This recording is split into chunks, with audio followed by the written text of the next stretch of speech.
Good day, viewers. Welcome to another edition of the Daily Strange Stories. I'm John Brown. Our lead story for today. Cash-in-transit heist robber shot dead, another hospitalized. Security guards send robber to his ancestors. In the heart of Mpumalanga province, a deadly encounter has unfolded, highlighting the ongoing battle between law enforcement and armed criminals targeting the country's cash-in-transit (CIT) vehicles. On the 15th of May 2025, near the town of White River, a group of armed suspects attempted to rob a cash van, only to be met with fierce resistance from the security guards tasked with protecting the valuable cargo.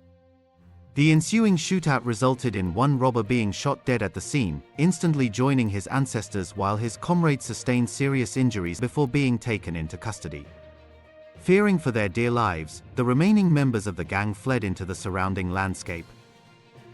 The incident began when an unidentified number of suspects launched an audacious attack on a cash van, their intentions clear: to overpower the security personnel and make off with a substantial sum of money.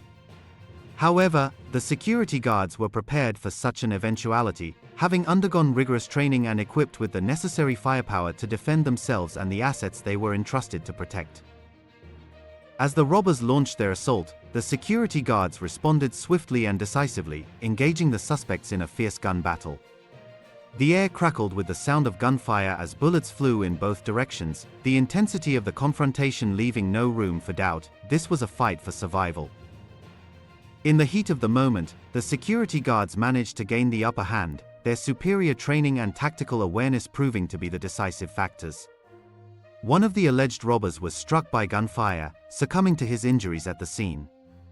Another suspect was also wounded, but managed to survive the initial exchange of fire.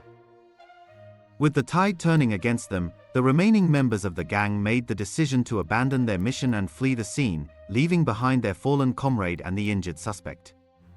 They scattered in different directions, seeking to evade capture and disappear into the anonymity of the surrounding area. Following the shootout, law enforcement agencies were immediately notified, and a team of police officers and investigators was dispatched to the scene.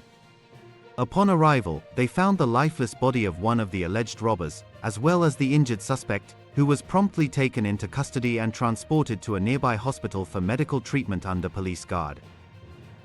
A search of the area revealed 2 rifles, which were believed to have been used by the suspects during the attempted robbery. Additionally, a Ford Ranger Bakkie, reportedly used by the assailants, was later found abandoned in Swalala near Masoi. Despite the intensity of the shootout and the brazen nature of the attempted robbery, initial investigations revealed that no money was stolen during the incident. This suggested that the primary objective of the suspects was to overpower the security guards and gain access to the cash van, but their plans were thwarted by the swift and decisive actions of the security personnel. The surviving suspect is expected to appear in court soon, where he will face charges related to the attempted robbery and the death of his accomplice. Meanwhile, law enforcement agencies are continuing their efforts to track down the outstanding suspects, determined to bring them to justice for their involvement in this violent crime. The acting provincial commissioner of the SAPS in Mpumalanga, Major General Dr. Zep Mkwanaz, commended the efforts of the Polsec members involved in the incident, emphasizing that law enforcement agencies are working collaboratively to combat crime and that the strategies in place are beginning to yield positive results. He stated that the swift response and professionalism demonstrated by the security partners during the incident were commendable, and reiterated the commitment to ensuring the safety of the community and working tirelessly to bring criminals to justice. The attempted CIT heist near White River is not an isolated incident, but rather a reflection of a broader trend of armed robberies targeting cash vans and other high-value assets in South Africa. These crimes are often carried out by highly organized and well-equipped gangs, who are willing to use violence and intimidation to achieve their goals. In response to this growing threat, law enforcement agencies and security companies have been working to enhance their strategies and tactics, seeking to deter potential robbers and improve their ability to respond effectively when attacks do occur.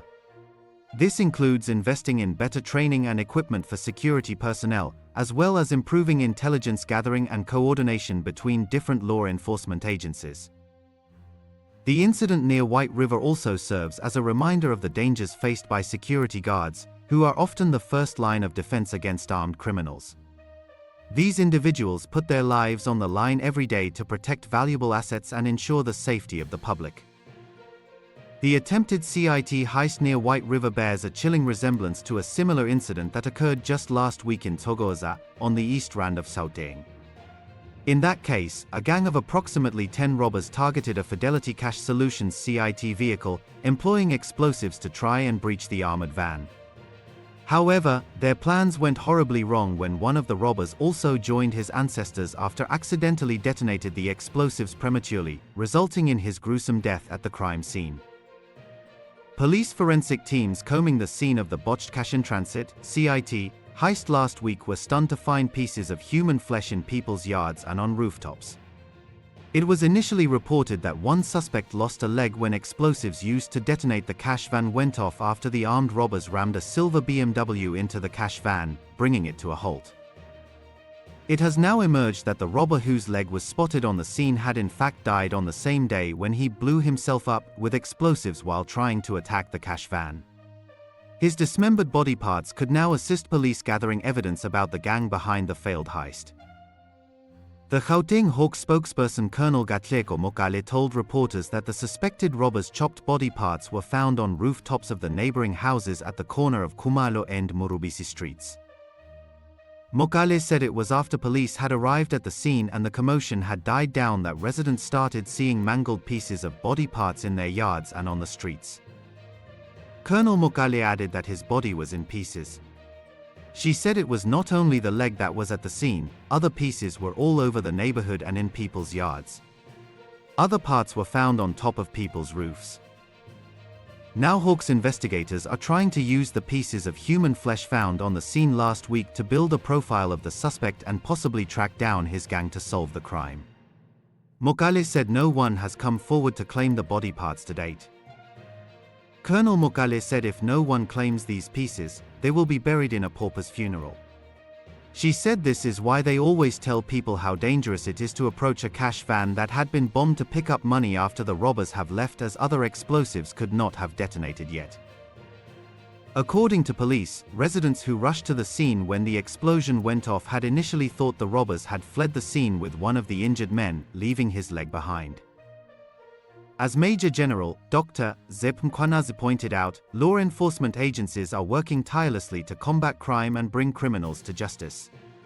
The strategies in place are beginning to yield positive results, as evidenced by the decreased number of CIT heists recorded in the 2023 to 2024 year compared to the previous year.